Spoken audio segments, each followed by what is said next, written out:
During our family vacation, my sister told her friends, "She's just the family loser, still working that entry-level job." I felt my face burn. Until a woman at the resort whispered, "Wait, are you the tech founder everyone's talking about?" I, 34 female, just got back from a family vacation in Kauai that turned into one of the most bizarre, humiliating, and oddly empowering experiences of my life. It involved my older sister Beatrice, 36 female, some passive-aggressive public shaming, and an unexpected moment with a stranger that flipped everything upside down. "You're the one working that entry-level job, right?" Beatrice said, swirling her cocktail as she laughed with her Manhattan friends. "She's just always been that way, smart, but not ambitious, you know." I had to keep myself from choking on my drink. I blinked slowly, pretending not to hear, while one of her friends stared at me with raised eyebrows. Then, the next day, a woman sitting by the pool turned to me and whispered, "Wait, are you Annika Sani, the tech founder everyone's talking about?" We hadn't done a family trip in years. The last time we'd all been in the same place for more than a day was my dad's funeral, and that wasn't really quality time. So when my mom turned 60 and asked to celebrate it with all three of her kids in Hawaii, I knew I had to say yes. Even if it meant taking time off work, even if it meant spending 5 days with Beatrice. Beatrice and I have always had a weird relationship. She's 3 years older, always the gold star child. I'm not bitter, it's just the truth. She got into Ivy Leagues, became a high-profile corporate attorney in Manhattan, and married some guy she met at a finance summit. She's always been glossy, polished, and subtly cruel in that way that only people who have been adored their whole lives can be. Me, I stayed local, went to San Jose State, worked in code since college. I started my own company 3 years ago, quietly. I didn't really tell my family much. Not because I was hiding anything, I just knew they wouldn't understand or care. To them, tech is some vague concept that means I fix printers. My younger brother, Jerome 30, is the family's golden retriever. Everyone loves him. He flunked out of college twice and now somehow owns 3 Airbeams and drives a Tesla. He makes deals over golf and brunch and has never questioned whether people liked him. His girlfriend Naya joined us too. She was nice, young, quiet, always on her phone. We all landed in Kauai on a Saturday. My mom had booked a gorgeous resort in Poipu, a real paradise. We had adjoining suites, beachfront access, infinity pools, the whole thing. My mom was glowing. She had all her kids together and kept taking group selfies like a teenager.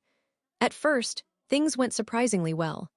We went hiking in Waimea Canyon, tried surfing lessons, and had long, drawn-out breakfasts on the lanai. I mostly kept to myself. I checked emails in the early mornings before everyone woke up. We had a product update coming at work, and I didn't want to let things slide. I didn't tell anyone that my company, Vistally, had just closed a deal with a major cloud infrastructure firm. I didn't tell them that we were weeks from announcing a new partnership. That's just not how I operate. I don't need to be the center of attention. But Beatrice thrives on being the most important person in the room. She'd met a pair of women from Manhattan at the resort, Shelby and Elena. They looked like characters from a Nancy Meyers movie, straw hats, oversized sunglasses, and luxury tote bags. They joined us at the luau on the fourth night. That's when everything turned. We were seated at a long table near the stage, drinking wine and eating pork that had been roasting underground all day. I was in the middle of explaining something to Jerome about the difference between UX and UI when one of Beatrice's friends interrupted. "So what do you do, Annika?" Shelby asked politely. Before I could even answer, Beatrice laughed. "Oh, she's just the family loser," she said with a smirk. "Still working that entry-level job in tech. She's basically in the same place she was 5 years ago." The words hit like a slap. The table went quiet. Jerome stopped chewing. Even Naya looked up from her phone. I felt heat crawl up my neck, but I smiled and said nothing. I excused myself a few minutes later and walked down the beach alone. The moon was full, and the sound of the waves was the only thing keeping me from crying. I hadn't felt like that in years, like I was 12 again, being picked apart for being weird or too quiet. I didn't sleep well that night. I thought about my team, about the long hours, the nights I coded until dawn to fix bugs, the weekends I skipped dates to build something that mattered. And somehow, none of it counted. Not to her. The next morning, I got up early, took my laptop to the resort cafe, and started working. I checked our project roadmap, responded to messages from my CTO, and finalized a few notes for a VC presentation. I didn't even realize how long I'd been there until my coffee had gone cold. Later that afternoon, I went to the pool for a breather. I had my laptop in my bag, but I didn't want to think about work anymore. I just wanted to breathe. I sat down by the bar and ordered a Mai Tai. That's when a woman late 50s, silver hair and a neat bun, reading a book, turned to me. "Excuse me," she said. "Are you Annika Sani?" I blinked. "Yes," she smiled. "Wait, are you the founder of Vistally? I saw your interview in Tech Future last month. I couldn't stop reading it. Your AI design interface is incredible." I sat frozen. "I'm Meredith Shaw," she said, offering a hand. "I run Eastbridge Ventures. We're organizing a tech panel next month in Carmel. Would you be interested in speaking?" I took her card, still not sure I was awake. And that's when I saw them, Beatrice, Shelby, and Elena, standing 10 feet away, staring. They'd just arrived at the pool, and they'd heard the entire conversation. Shelby's mouth fell open. Elena whispered something to Beatrice, who looked like someone had poured ice water down her back. Meredith kept chatting with me. She asked about our UX testing process and said her firm had been watching us for months. She complimented our recent white paper. I glanced over once more and caught Beatrice's eye. "Still working that entry-level job," I said quietly to myself, and smiled. Here's what happened next after that unexpected poolside encounter with Meredith Shaw, the venture capitalist who recognized me. I didn't walk away from that moment gloating. That's not really who I am. But something shifted inside me, something that had been curled up and dimmed for years. Like I finally stopped apologizing to myself for not fitting into my sister's neat little box. I didn't say anything about the encounter to anyone in my family. I just tucked Meredith's card into my bag and carried on. Beatrice didn't say anything either that afternoon. If she was shocked, she hid it well. But I noticed she was quieter than usual. Her friends didn't hover around me anymore like I was background noise. That night at dinner, it was just family again. Beatrice didn't bring her new friends. The air felt a little tight, like someone had turned the volume down but not the tension. Mom sat at the head of the table, smiling too much. She was clearly trying to keep things pleasant, chatting about the dolphins we'd seen on the snorkeling trip, asking Naya about her favorite beach so far. But the undercurrent was there. Beatrice was fidgeting with her fork. I just focused on my food and made small talk with Jerome. At one point, Mom looked over at me. "So, Annika, you haven't told us much about work lately. Are you still with that same company?" I saw Beatrice's eyes flicker.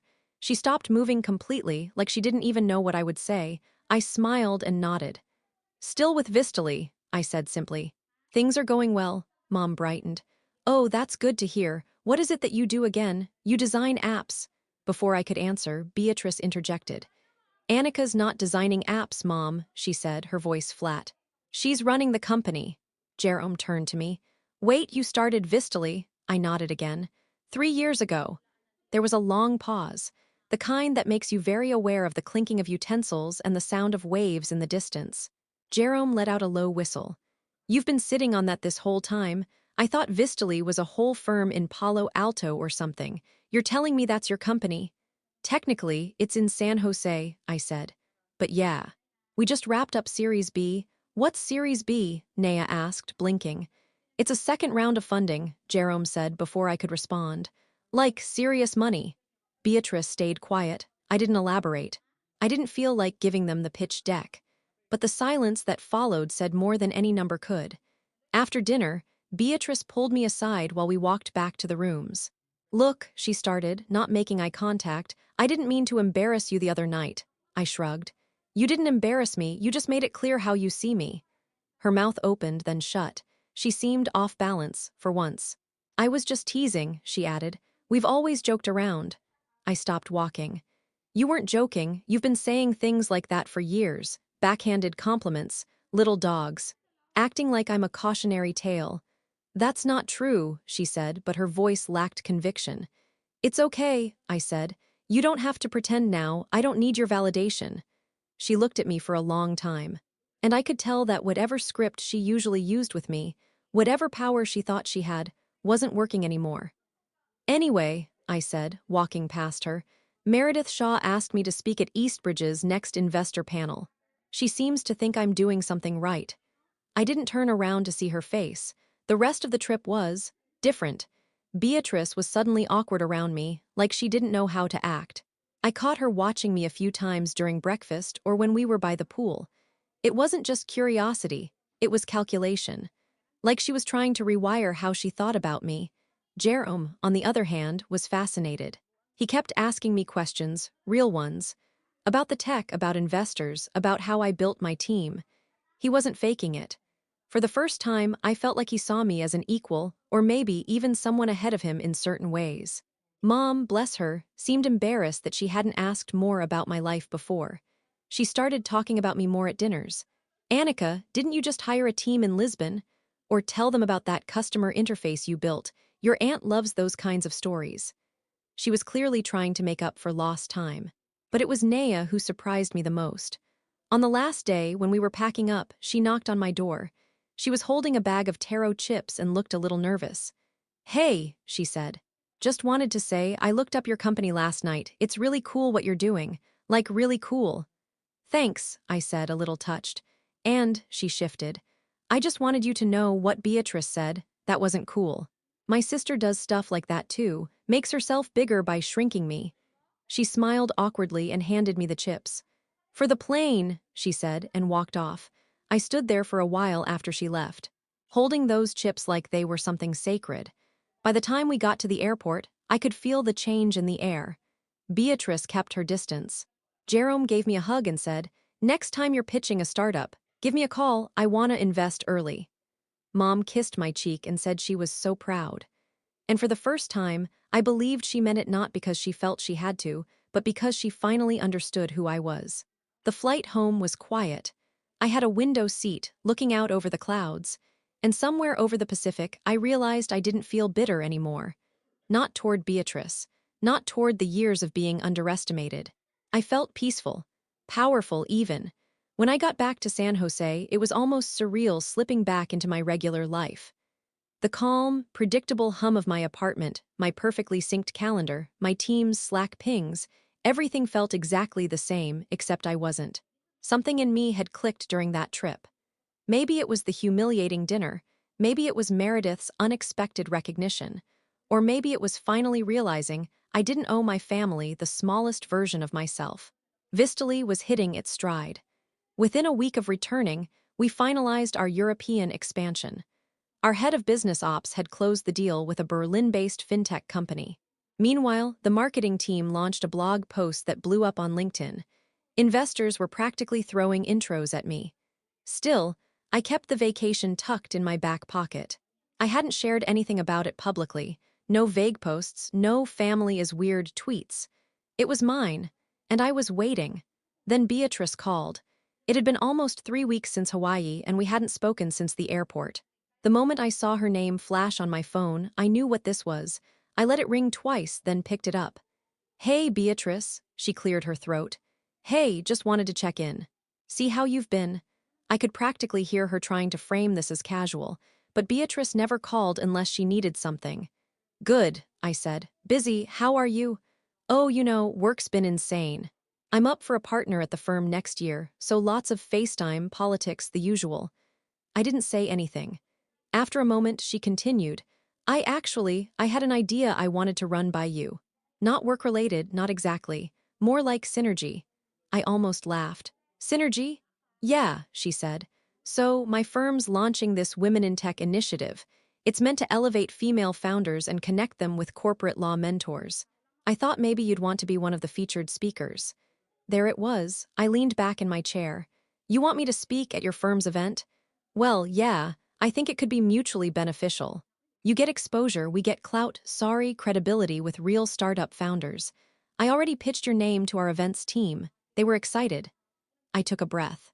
This was the same woman who'd called me the family loser less than a month ago. "Let me think about it," I said.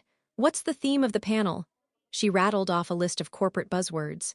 "Empowerment, innovation, thought leadership." "And who else is speaking?" I asked. "A few managing directors, some VCs, and actually, Meredith Shaw is confirmed."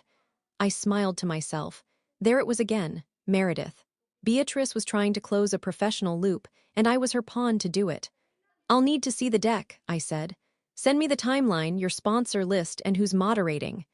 Sure, she said, a bit surprised at how formal I'd gotten. I'll email it over. That was the first win, watching her realize she couldn't frame this like a favor. She needed me now, and I was going to make sure that was clear. I waited a few days, then I told her I'd do it. But on one condition, I'd be the closing keynote. She hesitated. That's typically reserved for someone from the board.